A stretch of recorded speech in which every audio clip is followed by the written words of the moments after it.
Hey, so last night I was feeling sorry for myself for a little bit.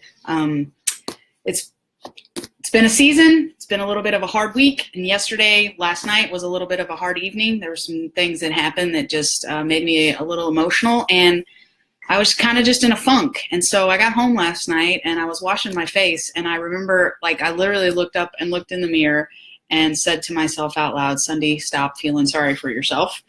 And so I did for a moment, and I went to bed and I started to read like I do every night before I go to bed. And I am in the middle of reading this book called Be the One by Byron Pitts.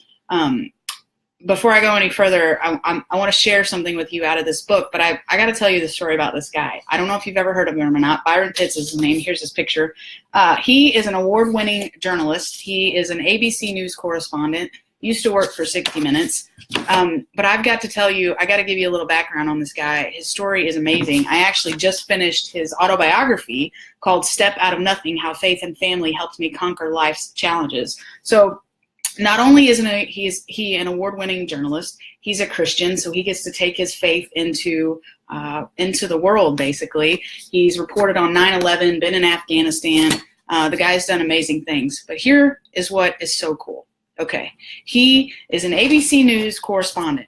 He is an award-winning journalist, right? He could not read until he was 13 years old. 13 years old. Did I mention he's an award-winning journalist? He spoke with a stutter until his junior year in college. And he is an award-winning journalist today who has done amazing, amazing things. So talk about a story of perseverance. But anyway, back to my story of feeling sorry for myself. So I climbed in bed last night, and I read the story of Pappy, and I'm telling you what, it was pretty incredible. Here's what I want to say. We all have our struggles, and it's okay to go through our struggles. And our struggles are our struggles. So nobody's we always say, well, you're worse off than I am. And sometimes I struggle with saying that because your struggle is your struggle and my struggle is my struggle, even if we don't see them the same. And so I just want to say that, that's okay. But we have to decide at what point we're going to stay in our struggle. We're going to have to decide at what point we're going to stay a victim, what point we're going to stay mad and angry and walk in unforgiveness, and at what point we're going to climb out of that and continue to persevere through life. And I'm kind of in the middle of that season right now. And so last night after I read Pappy's story, I just thought to myself, wow, God, I am so grateful to be where I am. I'm so grateful for who you are to me. And I'm so grateful that I have never had to experience what this young man experienced. And so I just want to, I want to read you his story out of this book called Be the One. It sounded like just another severe rainstorm in Bukavu, the capital of Sud Kivu, and I'm probably totally going to butcher these words, in Zaire, now called the Democratic Republic of the Congo. The pounding rat-a-tat on the metal roofs in the neighborhood, followed by the crackling sound of thunder and the blinding flash of lightning, was familiar to the students who lived in the rainforest in Central Africa. What seemed curious to 12-year-old Pappy and his classmates was why their teachers were overly animated, running and yelling at students to stand in doorways and lie on the ground. Teachers raising their voices at students was nothing new, but this seemed extreme. Pappy and his friends had been raised to respect authority, so all they could do was comply and wonder aloud, why all the commotion? With little warning, the administration abruptly dismissed class for the day. Students at the Agape Secondary School were ordered to get home as quickly as possible. Once outside, Pappy and his friends understood the urgency. What they had thought was crackling thunder was actually sporadic gunfire and bombs striking their village. The flashes of light were the buildings and homes in this once peaceful and stable community being ripped apart by explosions. The year was 1996, and 12-year-old Boyankinbi Orion Pappy Rizupakas, I have no idea how to spell his last name, his life was about to change forever. For all of his dozen years, Pappy had proudly carried the moniker of a firstborn son. Part of his name, Boyankinbi, means to sit, and by African tradition, the firstborn male should one day sit in the place of his father. Pappy was the oldest son, with lots of sisters and younger brothers. His mother had been pregnant nearly every year, and now there were children ranging in age from preteens to toddlers, 10 in all. Louise, last name I can't pronounce, Pappy's father, had a prominent government job in his village. He was the equivalent of a U.S. tax collector. Having no computer, he kept fastidious handwritten records of everyone who lived in the town, where they worked, and how much they owed. With his income, he could afford to provide his family with a large 6-bedroom brick house on the outskirts of town. Pappy admired and respected his father and hoped to take his place at the head of a large family one day. It was a good life. Each day, Pappy walked to school in his crisp white uniform and blue pants. The schoolboys favored American-style sneakers. He wore white Adidases with black stripes. He could have afforded transportation to school, but Pappy preferred to walk, taking his time in the often humid and oppressive heat. He had always enjoyed the extra time with classmates. In 45 minutes, he would arrive at school or back home. But on this day, Pappy was running for his life. We were running home when one of my classmates fell down, Pappy recalls. More so out of curiosity than concern, Pappy and a few of his classmates ran back to their fallen comrade. Had he stumbled, or was he so slow he could not keep up? It was a time of great turmoil in Zaire, a country bigger than Alaska, California, and Montana put together. The president of Zaire, a man named Mobutu Sese Seko, was not liked by many of the neighboring countries. While he strongly advanced Zaire's national pride, he was seen as ego-driven and obsessed with wealth and power. During his 31-year reign, there had been several attempts to remove Mobutu from the presidency. 7 other African nations were now lining up to fight against him, and much of the opposition was growing in the southeastern part of Zaire, where Pappy lived. Pappy's village of Bukavu was on the border with Rwanda, and there had been a civil war for many years in the neighboring country. At one time, fighting there between the Hutu and Tutsi tribes had led to a genocide of 800,000 people in just 90 days. Over the years, Hutu forces escaping from Rwanda had set up camps in areas near where Pappy lived. They would then sneak back across the border to attack the Tutsi in Rwanda. Now, Rwanda was fully engaged in bringing the battle to Zairean soil, and this would spark the latest attempt to overthrow the Mobutu. As the fighting raged, the bloodshed was spilling into Pappy's neighborhood. And now Pappy could see it firsthand. Blood was soaking through his classmate's shirt. His friend was dead, shot in the back. Pappy and his friends screamed and cried. They were frozen with fear, but couldn't be for long. The searing heat of chaos and killing thawed their shock quickly. Pappy needed to run to the one place that had always been safe, home. When I got home, my parents weren't there. We wouldn't see them for days, says Pappy. As someone who was widely known to have worked for Zaire's embattled President Mobutu, Pappy's father was a target of the anti-government fighters. Once the war arrived in Bukavu, Louis had to leave home for long periods of time or stay with relatives to protect themselves. Sometimes he was able to take his wife or a few of his younger children, but Pappy would often have to sleep in the woods at night or stay in the homes of strangers. Suddenly, carefree Pappy was learning the meaning of fear. Wanting to appear strong for his relatives and with his father's encouragement, he said to himself and anyone who'd listen that he was convinced the chaos would end as quickly as it had started. The uprising was swift, and within months, Mobutu's government had fallen. The family thought it was finally safe to return home for good. They were wrong. The cycle of war was just beginning, and before long, more fighting broke out. There was already opposition to the replacement government, and rebel groups were springing up. The family never felt safe, and Pappy's parents were once again forced to flee. Pappy was left in charge of the house and his siblings. They were left to fend for themselves and were running out of food. With the sounds of war drawing closer to their doorstep night after night, the task was daunting. Pappy had never cared much for chores. Though his parents always insisted cleanliness was next to godliness, he had never bought into that concept. But now he was in charge of making sure the chores were done and everyone was fed. Not long after, his authority was challenged from the outside. The rebels who had months earlier turned a school playground into a killing field were now from neighborhood to neighborhood, house to house, ransacking homes, stealing property, and raping the women and girls. They took my sister, and I went after them. I had to negotiate her release. Sadness seeps into Pappy's voice as he recalls the episode. He managed to track the location where his younger sister was being held. The rebels had kept her in a building crowded with men for at least 5 days. Pappy could hear her screams, and he knew what was happening. The sounds of her pain hit him like blows to the head. His little sister was 8 years old. Everything changed that day. Eventually, the rebels let her go. But the same horror was later repeated on another of Pappy's sisters, a 5-year-old sister. Her attackers carried the AIDS virus, which the little girl contracted, and she died years later. I think of her often and what her life could have been. In time, I learned to believe that because she died and how she died, I had to live, and someday live well. For me, someday was as much a place as it was a point in time.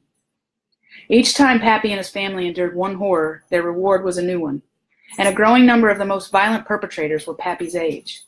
Kids as young as 9, 10, 11, and 12 years old turned into soldiers. The label child soldier sounds almost cartoonish, but there was nothing remotely comical about the brutality they were capable of and what all of them endured.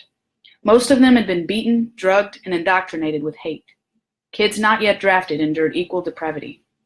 The rebels then captured one of Pappy's uncles, a once powerful man in local government.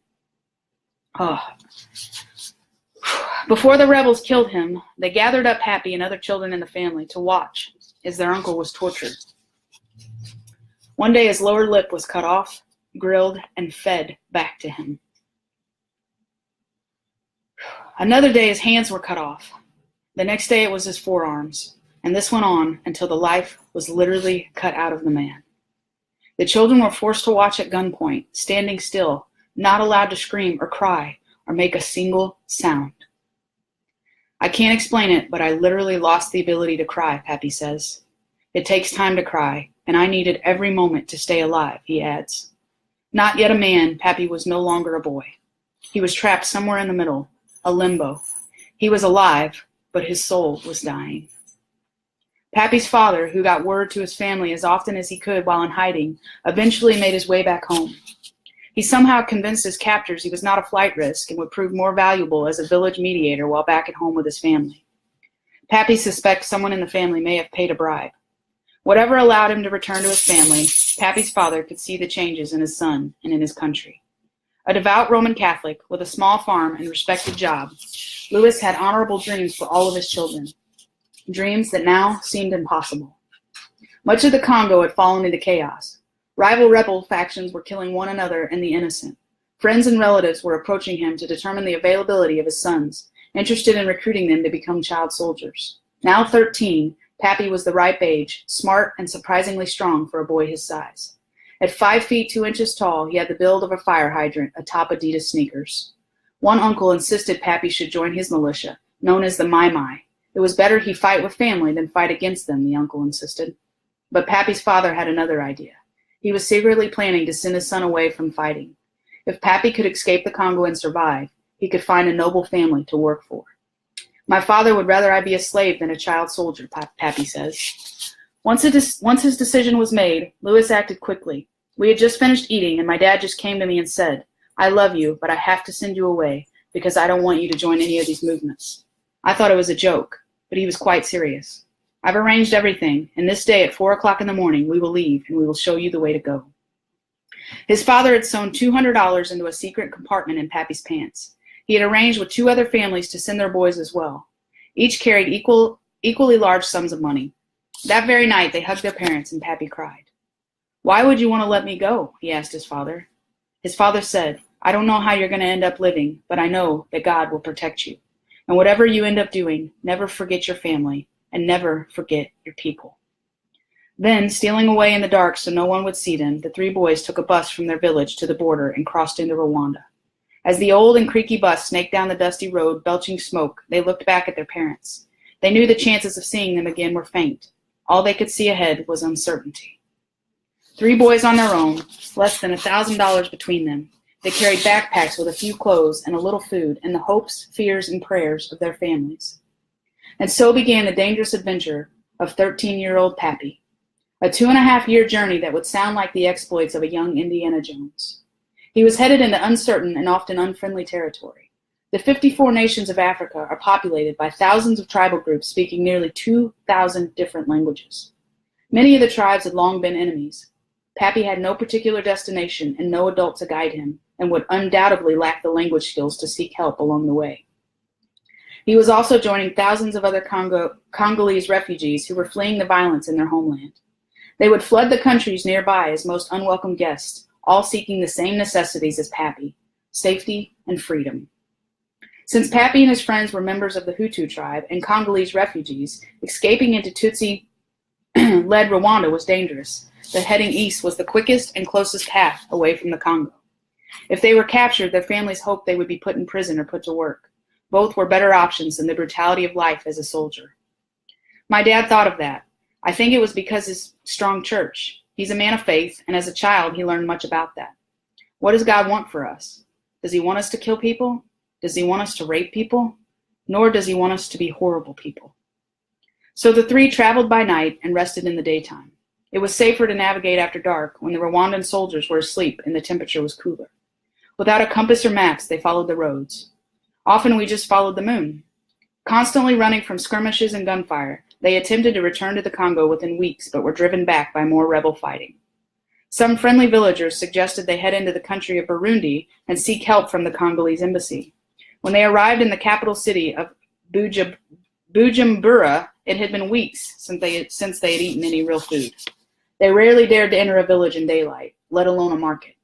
So having exhausted their food supplies, they were surviving on leaves and plants and the occasional banana.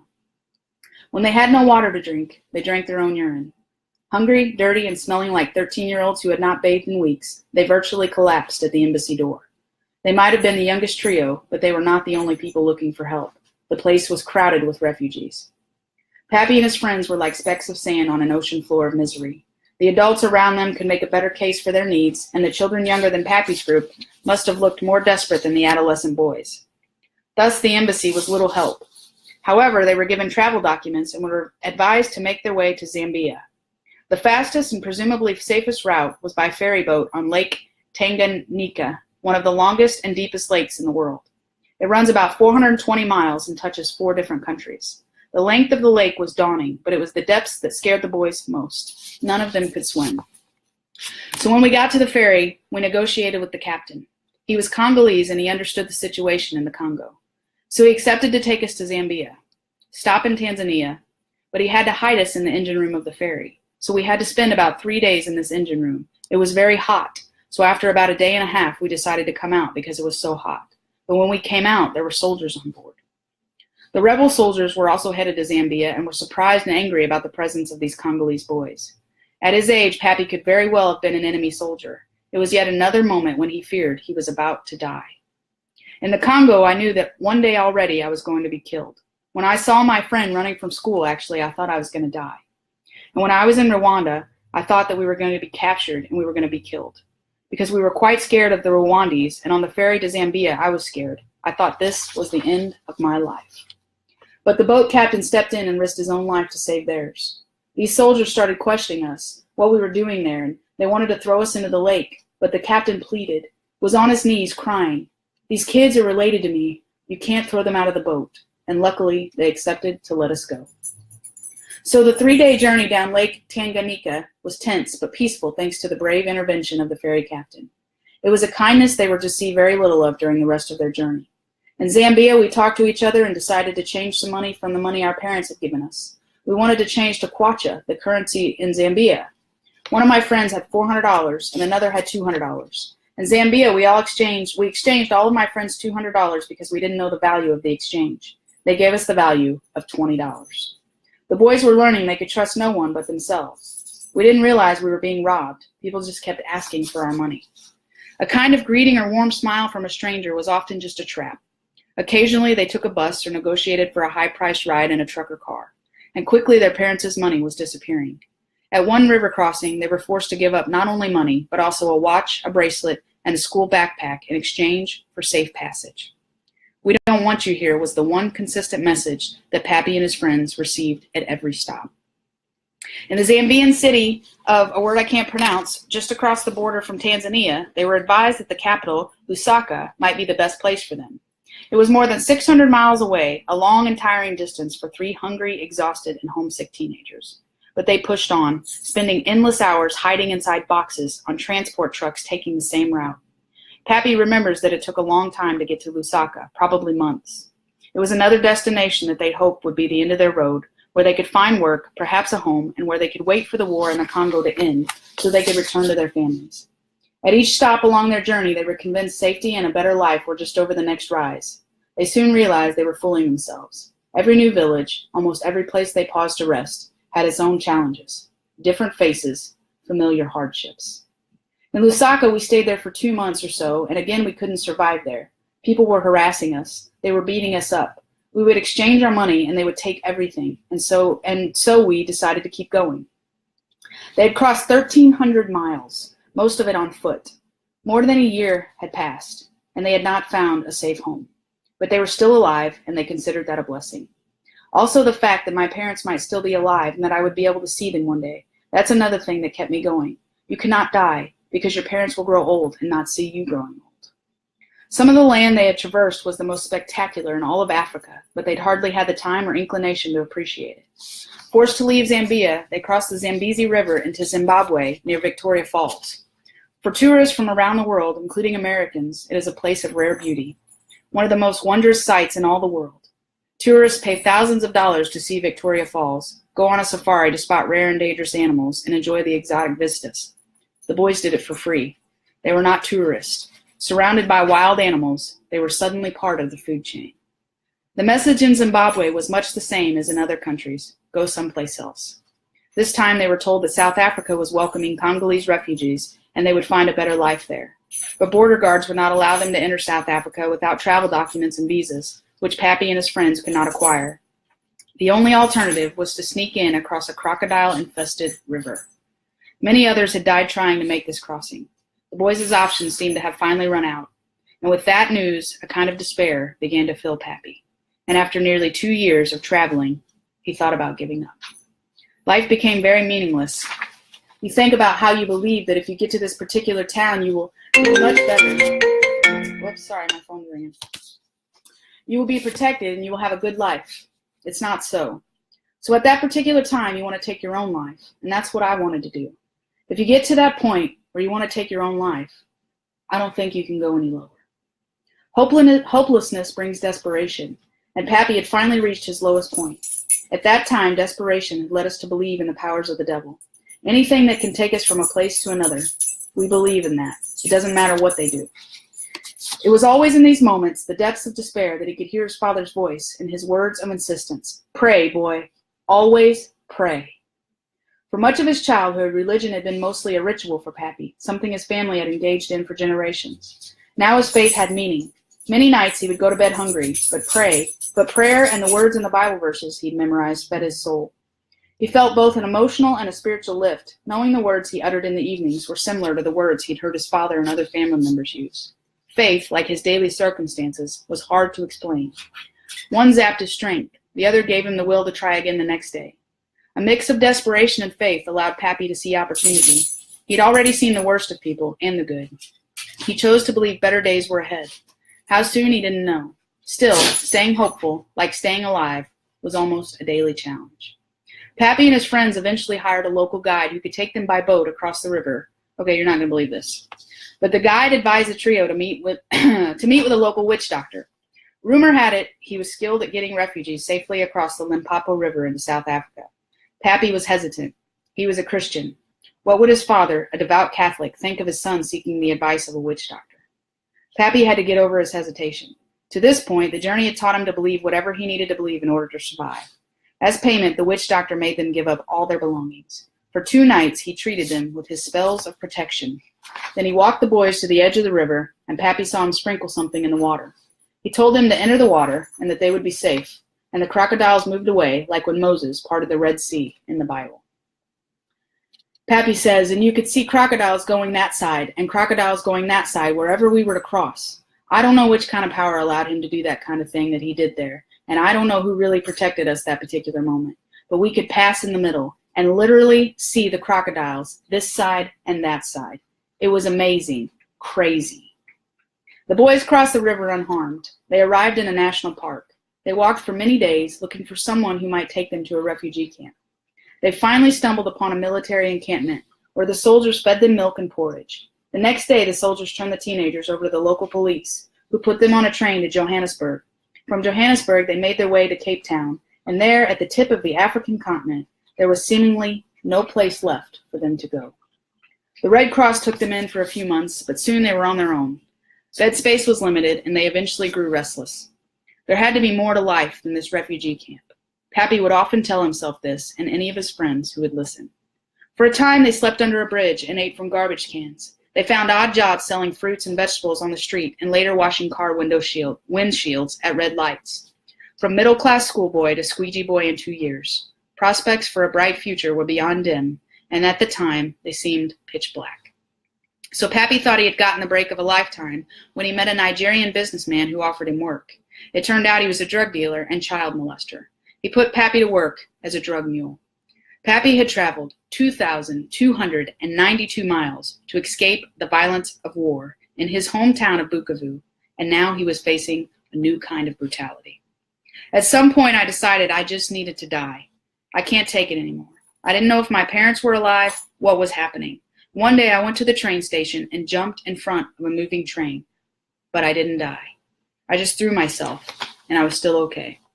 Pappy fell short of the train and onto his face. The cool breeze of the passing rail cars actually felt refreshing.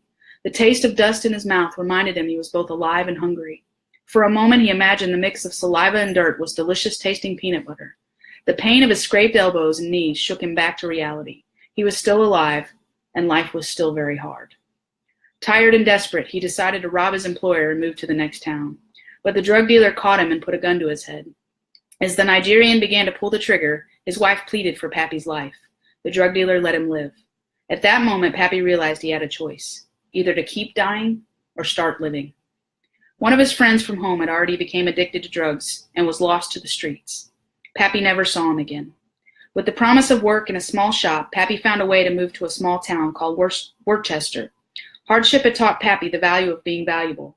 Name an odd job and he could do it. Minor repairs, manual labor, street vending. Though small in stature, he'd learned to make a big impression on people with either his work effort or his wit. People liked having him around. NGOs, non-governmental organizations, were beginning to sprout up like dandelions. Some groups offered food, others offered work, and more were providing an opportunity and an education. Pappy knew a shot at an education would be a game changer. His back and his bravado could take him but so far. So Pappy made himself valuable to one of the NGOs that advocated educating refugee children. People took notice of his drive and his desire to learn. Eventually, he was invited to enroll for free in a Christian school. He attributed his good fortune to pure luck and perseverance. He learned an important lesson he would cling to for his lifetime. A big part of success is just persevering. Struggle, fall, fear, frustration, sleep. Try again the next day. He knew the discovery wasn't groundbreaking or profound, but it kept him alive. At school, he met boys and girls his age who seemed like they were from a different planet.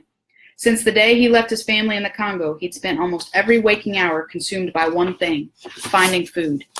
Now he was in a place where children talked about their dreams and education and careers. Pappy knew he was not in heaven, but he thought he was close. By chance, an American pastor from North Carolina named William Bryant visited the school one day along with his family, and Pappy gave them a tour. Reverend Bryant was immediately drawn to Pappy's life story. While he was in South Africa, he ministered to Pappy, offered him financial support, and kept his word to stay in touch when he returned to the United States. And that's when life began to get better for me, at the age of 17. A person can drive from Bukavu to Cape Town in 5 days, or make it by plane in a few hours.